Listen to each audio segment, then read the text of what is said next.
When teaching students how to infer, we're going to start by rolling out the 5-step process and then connect it to Roslinder's silhouette organizer. We'll follow that instruction by defining what are the clues authors provide in the text to help us make the inference. While all of this is important in explicit instruction, this is not going to be enough to have most kids just magically make an inference.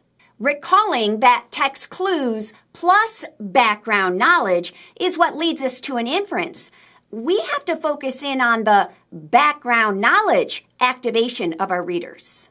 This is where the teacher must slow down and provide extra support in order to support or activate that background knowledge. Here are 2 ways to pull this off. First, don't expect students to be able to put details together. Rather, the teacher needs to select 1, 2, 3 details, cluster them together, and then ask, so how do these fit? The teacher will select details that he or she already knows have something in common. This is important. This takes the pressure off the students having to identify details among a whole bunch of them. So the first way to provide this extra support when activating background knowledge is the teacher identifies detail groupings for students to think about. The second way you can help your writers is by providing them vital sentence starters.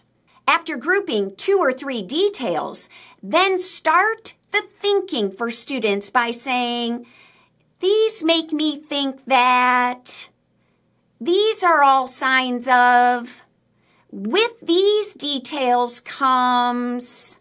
By providing students these sentence starters, you have initiated their thinking, and now they aren't so focused on articulating their idea as much as just having one. Now, depending on the inferential question and the details that you select and group together, certain sentence starters will be more or less appropriate to correspond with the thinking. So have a list of these handy so you can continue to aid your students as they're activating background knowledge.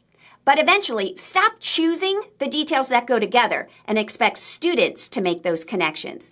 And stop feeding them those sentence starters and expect them to verbalize the connections.